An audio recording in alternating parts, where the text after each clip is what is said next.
Hello students, അപ്പോൾ നമ്മൾ tail എന്ന പെയിൻറ്ററുടെ കഥ പഠിച്ചു. ഇനി അതിൻ്റെ സൈഡിലായിട്ടുള്ള ക്വസ്റ്റ്യൻ ആൻസറിൻ്റെ ഒരു ഡിസ്കഷനാണ് നമ്മൾ നടത്താൻ പോകുന്നത്. അപ്പോൾ ഇതിൻ്റെ ആൻസേഴ്സ് എല്ലാവരും എഴുതിയെടുക്കണം. നമുക്ക് ക്വസ്റ്റ്യൻ ആൻസർ ഒന്ന് നോക്കാം. നിങ്ങൾ ടെക്സ്റ്റ് ബുക്കുള്ളവർ ടെക്സ്റ്റ് ബുക്കിൻ്റെ ഭാഗത്തുള്ളത് പിന്നെ ആ ക്വസ്റ്റ്യൻ ആൻസർ ടെക്സ്റ്റിൽ നോക്കി മനസ്സിലാക്കുക. നിങ്ങൾ ബുക്ക് വായിക്കുമ്പോൾ തന്നെ എഴുതേണ്ടതാണ് ഈ ക്വസ്റ്റ്യൻ ആൻസർ. ഇപ്പോൾ ഓൾറെഡി നിങ്ങൾ ടെക്സ്റ്റ് മുഴുവൻ വായിച്ച് കഴിഞ്ഞിട്ടുണ്ട്. അപ്പോൾ ഓരോ ക്വസ്റ്റ്യനും കൊടുത്തിട്ടുള്ളത് നിങ്ങളുടെ ടെക്സ്റ്റിൻ്റെ ഓരോ പോർഷൻ കഴിയുമ്പോൾ, ഓരോ ഭാഗം കഴിയുമ്പോൾ, അല്ലെങ്കിൽ ഓരോ പാരഗ്രാഫ് കഴിയുമ്പോൾ പിന്നെ അത് മനസ്സിലാക്കിയതിന് ശേഷമാണ് നിങ്ങൾ ക്വസ്റ്റ്യൻ ആൻസർ എഴുതേണ്ടത്. ഇതിൻ്റെ ആൻസർ എഴുതേണ്ടത് നിങ്ങൾ ആ ഭാഗം മനസ്സിലാക്കിയിട്ടുണ്ടോ എന്ന് അറിയാനുള്ളതാണ് ആ ക്വസ്റ്റ്യൻസ്. അപ്പോൾ നമുക്ക് ഓരോ ക്വസ്റ്റ്യൻസ് ഒന്ന് ഡിസ്കസ് ചെയ്യാം. അത് first question, where do the events in the story take place? Take place എന്ന് പറഞ്ഞാൽ സംഭവിക്കുക എന്നർത്ഥം. അപ്പോൾ ഇവിടെ ഉള്ള കാര്യങ്ങൾ എവിടെയാണ് നടക്കുന്നത്, സംഭവിക്കുന്നത്? ഇവൻറ്റ്സ് എന്ന സംഭവങ്ങൾ. അപ്പോൾ ഈ ചാപ്റ്ററിൽ നടക്കുന്ന ഈ സംഭവങ്ങൾ എവിടെയാണ് നടക്കുന്നത് എന്നാണ് ചോദ്യം. അപ്പോൾ നിങ്ങൾക്കറിയാം ടെയിൽ വരുന്നത് ഒരു കൊട്ടാരത്തിലേക്കാണ് അല്ലേ? Okay. The events of the story took place, ഈ കഥയിലെ സംഭവങ്ങളൊക്കെ നടക്കുന്നത് in the palace of arch Duke Battenberg എന്നാണ്. അപ്പോൾ ബാറ്റൻബർഗ് പ്രഭുവിൻ്റെ കൊട്ടാരത്തിലാണ് ഈ സംഭവങ്ങളൊക്കെ നടക്കുന്നത്. പാലസ്, കൊട്ടാരത്തിലാണ് ഈ സംഭവങ്ങളൊക്കെ നടക്കുന്നത്. ഈ ബാറ്റൻബർഗ് രാജാവിൻ്റെ പ്രഭുവിൻ്റെ കൊട്ടാരത്തിലാണ് നടക്കുന്നത്. നമുക്കറിയാം അദ്ദേഹം അങ്ങോട്ടാണല്ലോ ടെയിൽ വന്നത്. ഇനി നമുക്ക് രണ്ടാമത്തെ ക്വസ്റ്റ്യൻ നോക്കാം. അപ്പോൾ വന്ന സമയത്ത് നമുക്കറിയാം അദ്ദേഹം ഒരാളെ മീറ്റ് ചെയ്യുന്നൊക്കെ ഉണ്ട് അല്ലേ? പിന്നെ അതാണ് പറയുന്നത്, ഒരാളെ കണ്ടുമുട്ടുന്നു, അയാളുമായി സംസാരിക്കുന്നു. ആ ഭാഗങ്ങളാണ് പിന്നെ പറയുന്നത്. Mention the two central characters you identify at this point. ഈ സമയത്ത് mention the two central characters, നിങ്ങൾ കാണുന്ന രണ്ട് സെൻട്രൽ മുഖ്യ കഥാപാത്രങ്ങൾ ആരെയാണ്? You identify at this point. ഈ സമയത്ത് നിങ്ങൾക്ക് മനസ്സിലാകുന്ന, നിങ്ങൾ കാണുന്ന രണ്ട് ക്യാരക്ടേഴ്സ് ആരൊക്കെയാണ്? രണ്ട് കഥാപാത്രങ്ങൾ ആരൊക്കെയാണ്? അപ്പോൾ നിങ്ങൾക്ക് ആരൊക്കെയാണ് മെയിനായിട്ട് ഇവിടെ കാണാൻ കഴിയുന്നത്? ഓക്കെ. അപ്പോൾ ആൻസർ എന്താണ്? ടെയിൽ, ഉലൻസ്പീജൽ. ടെയിലിൻ്റെ ഫുൾ പേര് അങ്ങനെയാണ് കേട്ടോ. അത് നിങ്ങളുടെ ടെക്സ്റ്റിൻ്റെ മുകളിലായിട്ട് കൊടുത്തിട്ടുണ്ട്. നിങ്ങളുടെ ചാപ്റ്ററിൽ ടെയിൽ എന്ന് മാത്രമേ ഉള്ളൂ. അദ്ദേഹത്തിൻ്റെ മുഴുവൻ പേര് ടെയിൽ ഉലൻസ്പീജലാണ്. അപ്പോൾ അതിലാരെങ്കിലും ടെയിലും and the captain of the guards, സൈന്യത്തിൻ്റെ ക്യാപ്റ്റനുമാണ് അവിടെ main characters are the characters at this point. ഈ സമയത്ത് അറ്റ് ദിസ് പോയിന്റ് എന്ന് പറഞ്ഞാൽ ഈ സമയത്ത് കേട്ടോ. അപ്പോൾ ഈ സമയത്ത് ഈ ക്യാരക്ടേഴ്സിനാണ് നമുക്കിവിടെ കാണാൻ കഴിയുന്നത്. ഇതിന് ശേഷം കുറേ ക്യാരക്ടേഴ്സ് വരുന്നുണ്ട്. നമുക്കറിയാം രാജാവ്, അതുപോലെ കോർട്ടിയേഴ്സ്, ബാക്കിയുള്ളവരൊക്കെ പിന്നെ വരുന്നുണ്ട്. അപ്പോൾ ആദ്യമായിട്ട് ഇവർ രണ്ടുപേരും കുറച്ച് സംസാരങ്ങളൊക്കെ നടക്കുന്നത് നമുക്ക് കാണാം. ഇനി നമുക്ക് മൂന്നാമത്തെ ക്വസ്റ്റ്യൻ നോക്കാം.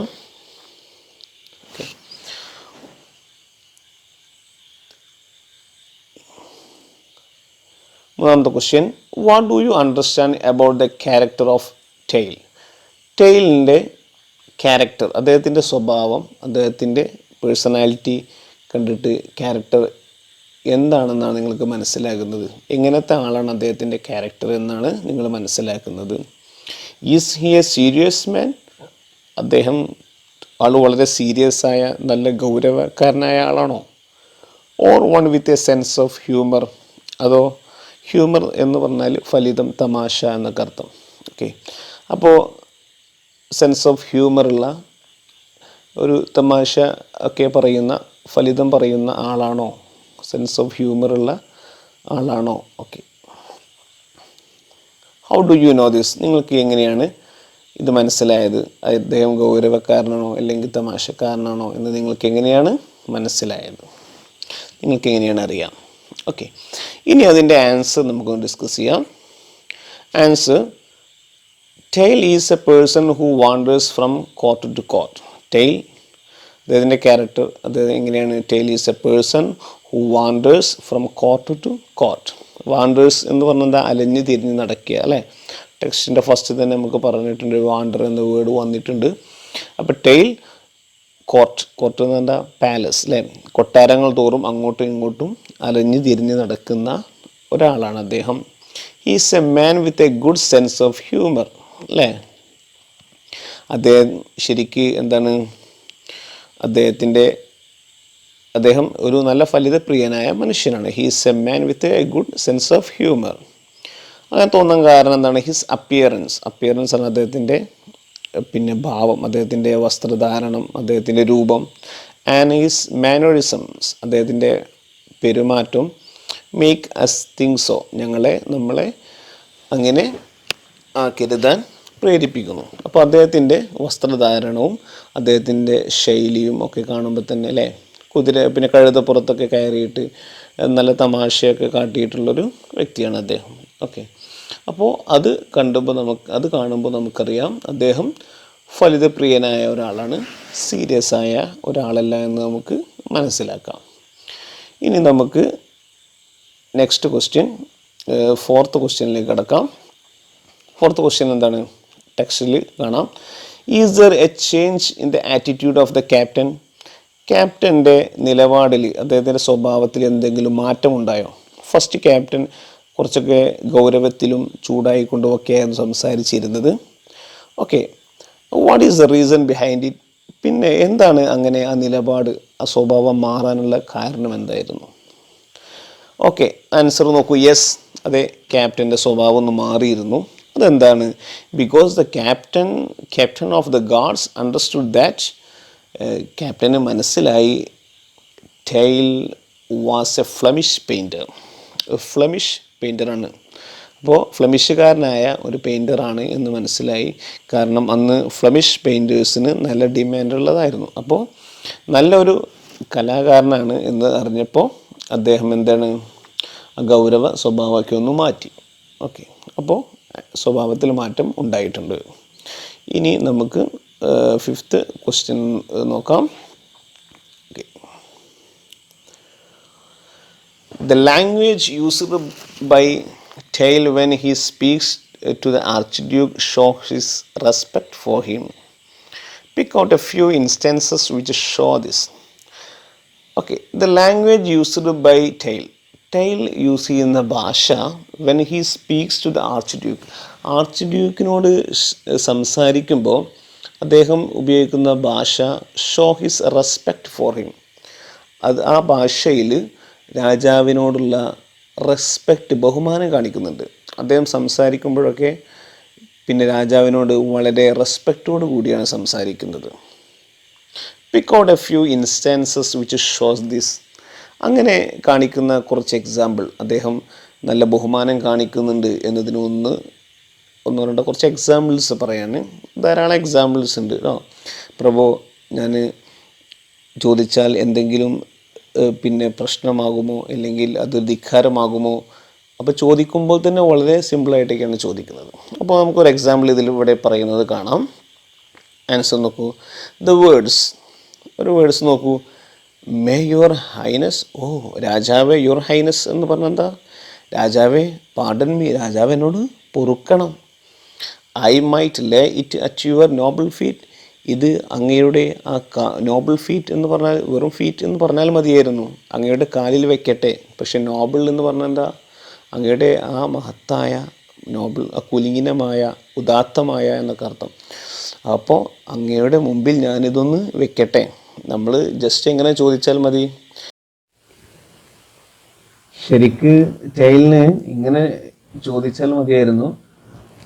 This is the picture I have painted എന്ന് പറഞ്ഞാൽ മതി അല്ലേ? ഇതാ ഞാൻ വരച്ച പിക്ചർ ഇതാ എന്നൊക്കെ പറഞ്ഞാൽ മതിയായിരുന്നു. പക്ഷേ എങ്ങനെയാണ് പറഞ്ഞത്? May your highness pardon me. രാജാവെ സമ്മതമൊക്കെ ചോദിച്ചിട്ട് എനിക്ക് പുറത്തു തരണം, പാർഡൻ മീ എന്ന് പറഞ്ഞാൽ എനിക്ക് പുറത്തു തരണം. I might lay at your noble feet, നിങ്ങളുടെ കാൽമുമ്പിൽ നിന്ന് വെച്ചോട്ടെ എന്നൊക്കെ വളരെ ബഹുമാനത്തോടു കൂടിയാണ് പറയുന്നത്. ഈ verse shows the Tyl's respect for the arch. ഇത് അദ്ദേഹത്തിന് രാജാവിനോടുള്ള, പ്രഭുവോടുള്ള ബഹുമാനത്തെ കാണിച്ചു തരുന്നുണ്ട്. ഇനി നമുക്ക് next 6th question. What does Tyl wish to become? എന്താവാനാണ് ടൈലിന് ആഗ്രഹം? എന്താകാനാണ് ടൈലിൻ്റെ ആഗ്രഹം? Tyl wished to become the court painter, അല്ലേ? കൊട്ടാരത്തിലെ പെയിൻറ്റർ, ചിത്രകാരനാവാനാണ് അദ്ദേഹത്തിന് ആഗ്രഹം. Okay, next question. Do you think Tyl and his donkey are hungry? നിങ്ങൾ കരുതുന്നുണ്ടോ ടൈലും അദ്ദേഹത്തിൻ്റെ ഡോങ്കിയും കഴുതയും വിശന്ന് വലഞ്ഞ് നടക്കുകയാണെന്ന് തോന്നുന്നുണ്ടോ? Give reasons for your answer. നിങ്ങൾ ആൻസറിൻ്റെ കാരണം പറയണം. അപ്പോൾ ആൻസർ നോക്കാം. The donkey was not hungry. ശരിക്കും ഡോങ്കി വിശന്നിരുന്നില്ല. It was fed fairly well all along the way. അതിന് നല്ലത്, ഫെയർലി വെൽ എന്ന് പറഞ്ഞാൽ നല്ല നിലയ്ക്ക് തന്നെ അതിൻ്റെ ഭക്ഷണം കിട്ടിയിട്ടുണ്ട്. ഓൾ അലോങ് ദ വേ, അത് വഴിയിലുടനീളം അതിന് നല്ലപോലെ ഭക്ഷണം കിട്ടിയിട്ടുണ്ട് പറഞ്ഞല്ലോ. ഇത് പിന്നെ വഴിവക്കത്തുള്ള പുല്ലും ഒക്കെ കഴിച്ചിട്ട് അത് വിശപ്പടക്കിയിട്ടുണ്ട്. But Tyl had nothing to eat. ഒന്നും കഴിക്കാനുണ്ടായിരുന്നില്ല. ഫോർ ദ ലാസ്റ്റ് 3 days, കഴിഞ്ഞ 3 ദിവസമായിട്ട് ടൈലിൻ്റെ അവസ്ഥ വളരെ മോശമായിരുന്നു. ടൈലിനൊന്നും കഴിക്കാൻ കിട്ടിയിട്ടില്ല. നമുക്ക് നെക്സ്റ്റ് 8ാമത്തെ ക്വസ്റ്റ്യൻ നോക്കാം. What does the arch duke want Tyl to do? ടൈലിനോട് എന്ത് ചെയ്യാനാണ് ആർച്ച് ഡ്യൂക്ക് ആവശ്യപ്പെട്ടത്, പ്രഭു ആവശ്യപ്പെട്ടത്? ഓക്കെ, എന്താണ് ആവശ്യപ്പെടുന്നത്? Answer. The arch Duke wanted tile to paint his portrait. തൻ്റെ ചിത്രം, പോർട്രൈറ്റ് എന്ന് പറഞ്ഞാൽ ചിത്രം, തൻ്റെ ചിത്രം വരയ്ക്കാനാണ് ആവശ്യപ്പെട്ടത്. So as to leave his memory to his descendants. Then leave his memory, തൻ്റെ ഓർമ്മകൾ പിന്നെ ഷെയർ ചെയ്യാൻ, ലീവ് എന്ന് പറഞ്ഞാൽ അവശേഷിപ്പിക്കാൻ വേണ്ടിയിട്ട്, ടു ഹിസ് ഡിസെൻഡൻസ്. ഡിസെൻഡൻസ് എന്ന് പറഞ്ഞാൽ തൻ്റെ വരും തലമുറയ്ക്ക് വേണ്ടി തൻ്റെ ഓർമ്മകൾ പിന്നെ കൈമാറാൻ വേണ്ടി, ഇവിടെ അവശേഷിപ്പിക്കാൻ വേണ്ടിയാണ് അദ്ദേഹം പിന്നെ തൻ്റെ ചിത്രം വരയ്ക്കാൻ ആവശ്യപ്പെട്ടത്. ഡിസെൻഡൻസ് എന്ന് പറഞ്ഞാൽ വരും തലമുറ, തൻ്റെ സന്തതികൾ, തൻ്റെ വരും തലമുറക്കാർ, തൻ്റെ കുട്ടികൾ എന്നൊക്കെ സന്താനങ്ങൾ എന്നതിലേക്കാണ് പറയാം ഡിസെൻഡൻസ് എന്ന് പറയാം. ലീവ് ഹിസ് മെമ്മറി മീൻസ് തൻ്റെ ഓർമ്മകൾ ഇവിടെ അവശേഷിപ്പിക്കാൻ. താൻ ഇവിടെ പിക്ചർ ഇവിടെ വരച്ചാലല്ലേ ഇങ്ങനെ ഒരു ഗ്രാൻഡ് ഫാദർ ഞങ്ങൾക്കുണ്ടായിരുന്നു, ഞങ്ങൾക്ക് മുമ്പിൽ ഇങ്ങനെ ഒരാളുണ്ടായിരുന്നു എന്ന് അറിയുകയുള്ളൂ. അതറിയാൻ വേണ്ടിയിട്ട്, ഓർമ്മിക്കാൻ വേണ്ടിയിട്ട്. 9th question. What does the sentence we do not know when God will think fit to summon us mean? ഈ സെൻറ്റൻസിൻ്റെ മീനിങ് എന്താണ് ശരിക്കും ഉദ്ദേശിക്കുന്നത്? വി ഡു നോട്ട് നോ, നമുക്ക് അറിയുകയില്ല. When God will think fit, ദൈവം എപ്പോഴാണ്, ഫിറ്റ് എന്ന് പറഞ്ഞാൽ എന്താ? ശരിയായത്, ഫിറ്റായ സമയം, ഉചിതമായി കരുതുന്നർത്ഥം. ടു സമ്മൺ അസ്, സമ്മൺ എന്ന് പറഞ്ഞാൽ വിളിക്കാനർത്ഥം.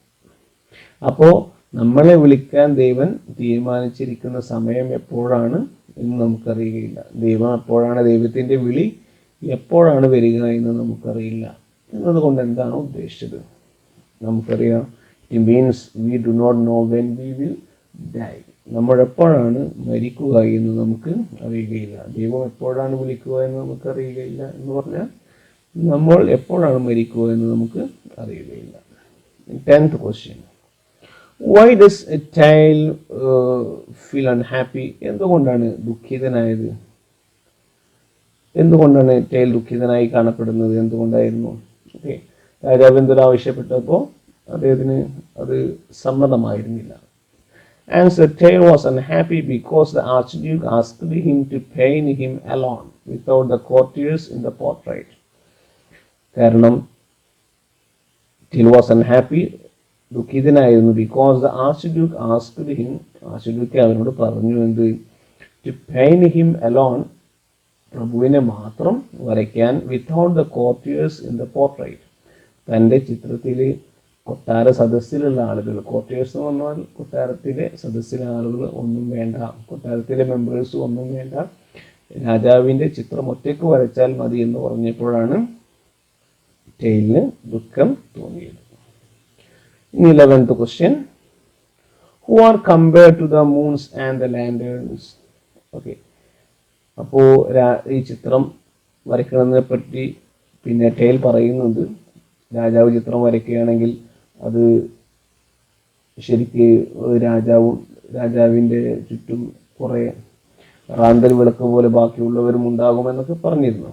അപ്പോൾ ഇവിടെ ആരെയാണ് മൂൺ എന്ന് താരതമ്യം ചെയ്യുന്നത്, അതുപോലെ ലാൻഡേൺസ് ആരെയാണ് വിളക്കുകൾ, റാന്തൽ വിളക്കുകൾ എന്നും പിന്നെ ആരെയാണ് ഉപമിച്ചിരിക്കുന്നത്, കമ്പയർ ചെയ്യുന്നത് ആരെയാണ്. അപ്പോൾ ആരെയാണ് ഇവിടെ മൂൺ എന്ന് ഉദ്ദേശിച്ചത്, ആരെയാണ് ലാൻഡേൺസ് എന്ന് ഉദ്ദേശിച്ചത്. അപ്പോൾ നമുക്കറിയാം ഇവിടെ ഉദ്ദേശിച്ചത് എന്താണ്, രാജ്ഞിയെയും പ്രഭുവിനെയും പ്രഭുവിൻ്റെ ഭാര്യയുമാണ് എന്തായിട്ട് ഉദ്ദേശിച്ചിട്ടുള്ളത്, ചന്ദ്രൻ. ആ ചന്ദ്രൻ്റെ ചുറ്റും നക്ഷത്രങ്ങൾ നിൽക്കുന്നത് പോലെ വിളക്കുകളായിട്ട് ആരും, തൻ്റെ കൊട്ടാരത്തിലെ മെമ്പേഴ്സും, അതാണ് ഇവിടെ ഉദ്ദേശിച്ചത്. The lord and the lady are compared to the moon. രാജാവും the lord and the lady, പ്രഭു, ലേഡി എന്ന് പറഞ്ഞാൽ പ്രഭുവിൻ്റെ ഭാര്യയുമാണ്, കമ്പയർഡ് ടു ദ മൂൺ, ഇവിടെ ചന്ദ്രനോടും കമ്പയർ ഉപമിച്ചത്. And the courtiers are compared to the lanterns. കൊട്ടാര നിവാസികളെ, കൊട്ടാരത്തിലെ മെമ്പേഴ്സിനെ ലാൻഡേൺസ്, റാന്തൽ വിളക്കുകളായിട്ടും ഇവിടെ കമ്പയർ ചെയ്തു. അപ്പോൾ ചിത്രം വരയ്ക്കുമ്പോൾ രാജാവും വേണം, ചുറ്റിലും വിളക്കുകളായിട്ട് ആരും വേണം എന്ന് പിന്നെ ഇവരും വേണമെന്ന് ടെയിൽ ആവശ്യപ്പെട്ടിരുന്നു. ഇനി നമുക്ക് 12th question നോക്കാം. 12th question. What were the demands of the Archduke and the courtiers in the painting their pictures? What were the demands of the Archduke? എന്തായിരുന്നു ആർച്ച്ഡ്യൂക്കിൻ്റെ ആവശ്യം, എന്തായിരുന്നു പ്രഭുവിൻ്റെ ആവശ്യം, ആൻഡ് ദ കോർട്ടിയേഴ്സ് എന്തായിരുന്നു പിന്നെ കൊട്ടാരത്തിലുള്ള ബാക്കിയുള്ളവരുടെ ആവശ്യം, in painting the pictures, picture വരയ്ക്കുമ്പോൾ ഇവരുടെ ആവശ്യങ്ങൾ എന്തൊക്കെയായിരുന്നു. Then answer. The Archduke demanded means ആവശ്യപ്പെട്ടത്. ആർച്ച്ഡ്യൂക്ക് ആവശ്യപ്പെട്ടത് എന്തായിരുന്നു, ടെയിലിനോട് ആവശ്യപ്പെട്ടു, to paint all the courtiers as such. എങ്ങനെയാണോ കോർട്ടിയേഴ്സ് ഉള്ളത് അതുപോലെ വരയ്ക്കാനാണ് ആവശ്യപ്പെട്ടത്. But the courtiers demanded, courtiers ആവശ്യപ്പെട്ടത് that he should make them more attractive, അവരെ കൂടുതൽ ഭംഗിയുള്ള, അട്രാക്റ്റീവ് എന്ന് പറഞ്ഞാൽ കൂടുതൽ ഭംഗിയുള്ളതാക്കാൻ വേണ്ടിയിട്ടാണ് അവർ ആവശ്യപ്പെട്ടത്. ദാൻ ദേ ആക്ച്വലി വർ, അവരിപ്പോൾ ശരിക്കും എങ്ങനെയായിരുന്നോ അതിനേക്കാൾ കൂടുതൽ ഭംഗിയിൽ അവരെ വരയ്ക്കാനാണ് ടെയിലിനോട് കൊട്ടാരത്തിലെ പരിവാരങ്ങൾ, പ്രഭുവിൻ്റെ ബാക്കിയുള്ള മെമ്പേഴ്സ്, രാജസദസ്സിലെ ബാക്കിയുള്ള ആളുകൾ പറഞ്ഞത്. ഓക്കെ, ഇനി നമുക്ക് നെക്സ്റ്റ് ക്വസ്റ്റ്യൻ നോക്കാം. 13th question. Why did Tail think if he painted the picture he would definitely be killed? എന്തുകൊണ്ടാണ് ടെയിൽ കരുതുന്നത് if he painted the picture, താൻ ആ ചിത്രം വരയ്ക്കുകയാണെങ്കിൽ he would be definitely killed, be killed, തീർച്ചയായിട്ടും definitely B killed, താൻ തീർച്ചയായിട്ടും കൊല്ലപ്പെടുമെന്ന് അദ്ദേഹം വിചാരിക്കാൻ കാരണമെന്താണ്. ഓക്കെ, നമുക്കറിയാം രാജാവ് പെർഫെക്റ്റ് ആയിട്ട് വരയ്ക്കാൻ പറഞ്ഞിരിക്കുന്നത്, പെർഫെക്റ്റ് ആയിട്ട് വരച്ചില്ലെങ്കിൽ രാജാവ് കൊല്ലും. അതുപോലെ പിന്നെ അവരെ കൂടുതൽ ഭംഗിയിൽ വരച്ചിട്ടില്ലെങ്കിൽ ആരും പിന്നെ എന്ത് ചെയ്യും, കൊല്ലും, കെട്ടിത്തൂക്കും, വലിച്ചു കീറും എന്നൊക്കെ പറഞ്ഞിട്ടുണ്ടല്ലോ. ഓക്കെ, മറ്റുള്ളവരും പറഞ്ഞിട്ടുണ്ട്. Answer: if he painted the picture as directed by the archduke, archduke പറഞ്ഞതുപോലെ ഡയറക്ടർ നിർദ്ദേശിച്ചതുപോലെ വരയ്ക്കുകയാണെങ്കിൽ he might be killed by the courtiers. അദ്ദേഹത്തെ ആര് കൊല്ലും? കോർട്ടിയേഴ്സിനാൽ കൊല്ലപ്പെടും. കോർട്ടിയേഴ്സ് അദ്ദേഹത്തെ കൊല്ലും. If his picture satisfied the whims of the courtiers, if his picture, അദ്ദേഹത്തിൻ്റെ picture satisfied the whims of the courtiers, whims എന്ന് പറഞ്ഞാൽ പിന്നെ ആശകൾ, അവരുടെ ആഗ്രഹങ്ങൾ നടത്തും. സാറ്റിസ്ഫൈഡ് എന്നാൽ തൃപ്തിപ്പെടുത്തുക.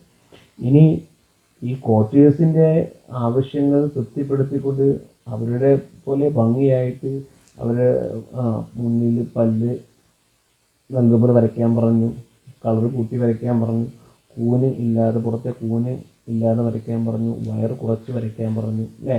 അങ്ങനെയൊക്കെ വരയ്ക്കുക, അവരുടെ ആഗ്രഹത്തിന് തൃപ്തിപ്പെട്ടുകൊണ്ട് വരയ്ക്കുകയാണെങ്കിൽ ഈ might be killed by the archduke. അദ്ദേഹത്തെ ആര് കൊല്ലും? ആർച്ച്ഡ്യൂക്ക് കൊല്ലും. അപ്പോൾ ഇതാണ് അദ്ദേഹത്തിൻ്റെ പ്രശ്നം. The next, what will Tyl do to save himself from being killed? താൻ കൊല്ലപ്പെടാൻ ടെൽ എന്ത് ചെയ്യണം, അല്ലേ? What will Tyl do to save himself? ഈ തന്നെ രക്ഷിക്കാൻ വേണ്ടിയിട്ട് ഫ്രോം ബീയിങ് കിൽഡ്, കൊല്ലപ്പെടുന്നതിന് തന്നെ രക്ഷിക്കാനുള്ള വഴി എന്താണ് ഇനിയുള്ളത്? അത് എന്ത് ചെയ്യണം? ഓക്കെ, അതിൻ്റെ ആൻസർ നോക്കാം. Elicit free responses not to paint the picture. അപ്പോൾ അതിനെ നമ്മൾ തീരുമാനിക്കേണ്ട കാര്യം elicit free responses not to paint the picture. അപ്പോൾ അതിനെ ചെയ്യാനുള്ളതാണ് എലിസിറ്റ് ഫ്രീ റെസ്പോൺസസ് എന്ന് പറഞ്ഞാൽ ഫ്രീ ആയിട്ട് തീരുമാനങ്ങൾ എടുക്കുക. ഓക്കെ, സ്വന്തമായിട്ട് അഭിപ്രായങ്ങൾ വരണം. Not to paint the picture, picture വരയ്ക്കാതിരിക്കാൻ തീരുമാനിക്കണം. എലിസിറ്റ് ഫ്രീ റെസ്പോൺസസ് എന്ന് പറഞ്ഞാൽ ഫ്രീ ആയിട്ട് തീരുമാനിക്കുക. ഇപ്പോൾ അതുപോലെ തീരുമാനം എടുക്കുക എന്നർത്ഥത്തിലാണ് കേട്ടോ. Elicit free responses not to paint the picture. ഒന്നുകിൽ പിക്ചർ വരയ്ക്കില്ല എന്ന് തീരുമാനമെടുക്കണം, അല്ലെങ്കിൽ പിന്നെ എന്താ ചെയ്യാനുള്ളത്? Paint the picture as the courtiers had demanded. ഒന്നുകിൽ എന്ത് ചെയ്യുക? പിക്ചർ വരയ്ക്കണം, ഇതുപോലെ അവർ പറഞ്ഞതുപോലെ പിക്ചർ വരയ്ക്കണം, കോർട്ടിയേഴ്സ് പറഞ്ഞതുപോലെ. അല്ലെങ്കിൽ paint the picture as the archduke had instructed. ഒന്നുകിൽ ആർച്ച്ഡ്യൂക്ക് പറഞ്ഞതുപോലെ വരയ്ക്കണം. അപ്പോൾ അദ്ദേഹത്തിന് കൊല്ലപ്പെടാതിരിക്കാനുള്ള വഴികൾ ഇപ്പോൾ ഇതാണ്. ഒന്നുകിൽ ചിത്രം വരയ്ക്കാതിരിക്കുക, അല്ലേ? ഫ്രീ ആയിട്ട് തീരുമാനിച്ചിട്ട് ഒന്നും ചെയ്യാതിരിക്കുക, അല്ലെങ്കിൽ കോർട്ടിയേഴ്സ് പോലെ ചെയ്യുക, അല്ലെങ്കിൽ രാജാവ് പറയുക പോലെ. ഈ 4 ഓപ്ഷൻസാണ് ഉള്ളത്. ഓക്കെ, അപ്പോൾ ഇതിൽ ഏതെങ്കിലുമാണ് തൻ്റെ മുന്നിലുള്ളത്. പക്ഷേ ഈ 2 ചെയ്താൽ കൊല്ലപ്പെടാൻ സാധ്യതയും ഉണ്ട് അവസാനത്തെ 2. അപ്പോൾ ഇതാണ് മുന്നിൽ വെച്ചിട്ടുള്ള മാർഗങ്ങൾ. ഇതാണ് അതിലൊന്നാമത്തെ. പിന്നെ അദ്ദേഹം കണ്ടെത്തിയ വഴിയിൽ ഒന്ന് എന്താണ്? ഇനി വരയ്ക്കാതിരിക്കുക എന്നുള്ളത് മാത്രമേ അദ്ദേഹത്തിന് വഴി ഉള്ളൂ. ഇനി question 15. How did Tyl manage to stay in the court for long? കുറേ കാലം. How did Tyl manage to stay in the court for long? കുറേ കാലം കൊട്ടാരത്തിൽ കഴിഞ്ഞുകൂടാൻ വേണ്ടിയിട്ട് എങ്ങനെയാണ് അദ്ദേഹം അത് മാനേജ് ചെയ്തത്? നിൽക്കാൻ എന്തൊക്കെയാണ് അദ്ദേഹം ചെയ്തത്? How many days did he finally get to complete the picture? അങ്ങനെ അത് പിക്ചർ കംപ്ലീറ്റ് ആക്കാൻ ടോട്ടൽ എത്ര ദിവസം കിട്ടി? ഓക്കെ, അപ്പോൾ എങ്ങനെയാണ്? He kept on saying that picture was nearing completion. അദ്ദേഹം രക്ഷപ്പെടാൻ ചെയ്ത വഴി എന്തായിരുന്നു? മാനേജ് ചെയ്ത് എങ്ങനെയായിരുന്നു? He kept on saying. Kept on എന്ന് പറഞ്ഞാൽ കണ്ടിന്യൂസ് സെയിങ്. അദ്ദേഹം ഇങ്ങനെ പറഞ്ഞുകൊണ്ടേയിരുന്നു that the picture was nearing completion. ഇത് പൂർത്തിയാകാൻ പോവുകയാണ്, പിക്ചർ പൂർത്തിയാകാൻ പോവുകയാണ് എന്നിങ്ങനെ പറയും. ഇപ്പോൾ തീരും എന്നിങ്ങനെ പറയും.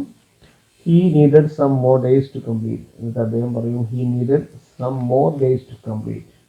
എനിക്ക് കുറച്ചുകൂടി ദിവസം വേണമെന്ന് ആവശ്യപ്പെടുകയും ചെയ്തു. ഓക്കെ, ഇതിലൊരു ക്വസ്റ്റ്യൻ കൂടി ഉണ്ട്. എത്ര ദിവസമാണ് കിട്ടിയത്? He got 60 days. He got 60 days to complete the picture. Picture complete ആക്കാൻ 60 ദിവസം അദ്ദേഹത്തിന് കിട്ടി. അതുകൂടി നിങ്ങൾ എഴുതണം ആൻസറിൽ. ഇതിൽ ഞാൻ എഴുതിയിട്ടില്ല. ലാസ്റ്റ് ക്വസ്റ്റ്യൻ കണ്ടോ നിങ്ങൾ? How many days did he finally get to complete the picture? He got 60 days to complete the picture. Okay, next 70th question. What is the special about the picture? പിക്ചറിൻ്റെ പ്രത്യേകത എന്തായിരുന്നു? പിക്ചറിൻ്റെ പ്രത്യേകത എന്ന് പറഞ്ഞാൽ elicit free responses. അത് നിങ്ങൾ സ്വന്തമായിട്ട് അഭിപ്രായം അത് പ്രൊഡ്യൂസ് ചെയ്യും. എലിസിറ്റ് ഫ്രീ റെസ്പോൺസസ് എന്ന് പറഞ്ഞാൽ അതിൻ്റെ പ്രത്യേകത എങ്ങനെയുണ്ട്? എലിസിറ്റ് ഫ്രീ റെസ്പോൺസസ് അത് നോക്കിയാൽ സ്വന്തമായിട്ട് അഭിപ്രായങ്ങൾ ഉണ്ടാക്കും. അതിനുള്ള കഴിവ് അതിനുണ്ട് എന്നർത്ഥം. അപ്പോൾ സ്വന്തമായി തീരുമാനം എടുക്കാനുള്ള കഴിവ് അതിനുണ്ട്. നമ്മൾ നോക്കിയാൽ നമ്മളെന്ത് പറയും? അത് ഗുഡാണ്, അത് ബെറ്ററാണ് എന്ന് പറയും നമ്മൾ എന്നർത്ഥം. ഓക്കെ, അത് നോക്കിയിട്ട് ആ പിക്ചറിന് എന്ത് കഴിവുണ്ട്? ബാക്കിയുള്ളവരിൽ നിന്ന് അഭിപ്രായങ്ങൾ ഉണ്ടാക്കാനുള്ള കഴിവ് അതിനുണ്ട്. ശരിക്കും അവിടെ പിക്ചർ ഇല്ല എങ്കിലും ആ പിക്ചർ ആളുകളെ കൊണ്ട് അഭിപ്രായങ്ങൾ പറയാനുള്ള ഒരു കഴിവ് അതിന് ഉണ്ടാക്കിയിട്ടുണ്ട്. അതായത് എലിസിറ്റ് ഫ്രീ റെസ്പോൺസസ് എന്ന് പറഞ്ഞാൽ നമ്മൾ ഒരു ആൾ അതിൽ നിന്ന് ഒരു അഭിപ്രായം രൂപപ്പെടുന്നതിനാണ് എലിസിറ്റ് ഫ്രീ റെസ്പോൺസസ്, പ്രതികരണം ഉണ്ടാക്കാൻ അർത്ഥം. അപ്പോൾ ആ പിക്ചർ ശരിക്കും അവിടെ ഉണ്ടായിട്ടില്ലെങ്കിലും ആ പിക്ചറിന് എന്ത് കഴിഞ്ഞു? മറ്റുള്ളവർക്ക് അതിനെപ്പറ്റി വേറെ പല അഭിപ്രായങ്ങളോ അത് വണ്ടർഫുള്ളാണ്, ഇത് ബെറ്റർ ആയിട്ടുണ്ട്, പലവരും അത് സ്തുതിക്കാനൊക്കെ നിന്നു അല്ലേ?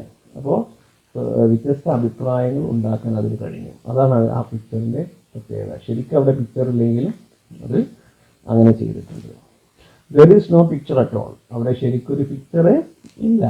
ഓക്കെ, അതിന് പ്രത്യേകതയായിരുന്നു. Tell light to the courtiers that only those who have noble blood can see the picture.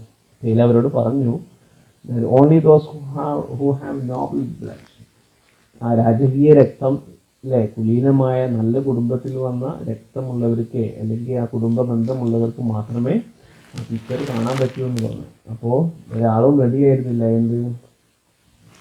ഞങ്ങൾ താഴ്ന്ന കുടുംബത്തിൽ നിന്ന് വന്നതാണ് അല്ലെങ്കിൽ രാജകുടുംബത്തിൽ പെട്ടതല്ല എന്ന് പറയാൻ ആരും റെഡി ആയിരുന്നില്ല. അപ്പോൾ എല്ലാവരും എന്ത് പറഞ്ഞു? ഓക്കെ, ശരിക്കും പിക്ചർ ഇല്ലാതെ തന്നെ പിക്ചർ അവരെ കൊണ്ടൊക്കെ അഭിപ്രായങ്ങൾ സ്വന്തമാക്കി ഉണ്ടാക്കാൻ സാധിപ്പിച്ചു. ആ പിക്ചറിന് കഴിഞ്ഞു. ലിസിറ്റ് ഫ്രീ റെസ്പോൺസസ്. റെസ്പോൺസ് എന്ന പ്രതികരണം എന്നർത്ഥം. ഇപ്പോൾ നമ്മളൊരു പിക്ചർ കണ്ടാൽ നമ്മളിങ്ങനെ പറയാം അത് ഗുഡാണ്, നല്ലതാണെന്ന് പറഞ്ഞു. പക്ഷേ ആ പിക്ചർ അവിടെ ഇല്ലാതിരുന്നിട്ട് പോലും അതിന് എന്ത് കഴിഞ്ഞു? അതിന് അഭിപ്രായങ്ങൾ ഇല്ലാത്ത ഒരു പിക്ചർ മറ്റുള്ളവർക്ക് പല അഭിപ്രായങ്ങൾ ഉണ്ടാക്കാൻ അത് കഴിഞ്ഞു എന്നാണ്. Okay, then question 7 last. Is the jester a mere fool? ശരിക്ക് ഒരാൾ മാത്രമാണ് അവിടെ സത്യം പറഞ്ഞത്. അവിടെ കൊട്ടാരത്തിൽ വിഡ്ഢി അല്ലേ, കൊട്ടാരത്തിലുണ്ടാവും. നമ്മളത് ക്ലാസ്സിൽ പറഞ്ഞിട്ടുണ്ട്, ഒരു ഫൂൾ എന്നൊക്കെ പറയും. അപ്പോൾ അയാൾ മാത്രമാണ് അന്ന് പിന്നെ സത്യം പറഞ്ഞത്. Is the jester a mere fool? ശരിക്കും ശരിക്കും ഒരു വിഡ്ഢിയാണോ ജസ്റ്റർ, വിദൂഷകൻ? Why do you think so? എന്താണ് നിങ്ങളങ്ങനെ വിചാരിക്കാൻ കാരണം? അദ്ദേഹം വിഡ്ഢിയില്ല എന്ന് പറയാൻ കാരണം? ആൻസർ നോക്കൂ. No, he is not. അല്ല, അദ്ദേഹം ഒരു വിഡ്ഢിയൊന്നുമല്ല. He is the only one who told the truth. അയാൾ മാത്രമാണ് ശരിക്ക് സത്യം പറഞ്ഞിട്ടുള്ളത്. ബാക്കിയുള്ളവരൊക്കെ അവരുടെ അധികാരം പോകുമോ അല്ലെങ്കിൽ അവരുടെ അഭിമാനിക്കപ്പെടുമോ എന്നൊക്കെ വിചാരിച്ച് ഉണ്ടായിരുന്നു. പക്ഷേ ഫൂൾ ശരിക്കും സത്യം വിളിച്ചു പറഞ്ഞു, എനിക്കൊന്നും കാണുന്നില്ല എന്ന് പറഞ്ഞു. ശരിക്ക് അദ്ദേഹം മാത്രമാണ് സത്യം പറഞ്ഞത്. അദ്ദേഹം ഒരിക്കലും ഒരു വിധിയല്ല. മറ്റുള്ളവരൊക്കെ വ്യത്യസ്തമായ നുണകൾ പറഞ്ഞപ്പോഴും ഇയാൾ മാത്രമാണ് സത്യം പറഞ്ഞ് അയാളുടെ ഒപ്പം. ഓക്കെ, മറ്റുള്ളവരൊക്കെ നുണ പറഞ്ഞപ്പോഴും ഇയാൾ മാത്രമാണ് ശരിയായ സത്യം വിളിച്ചു പറഞ്ഞത്. അതുകൊണ്ട് ഇയാൾ ഒരിക്കലും ഒരു വിഡ്ഢിയല്ല എന്നാണ് നമ്മൾ മനസ്സിലാക്കേണ്ടത്.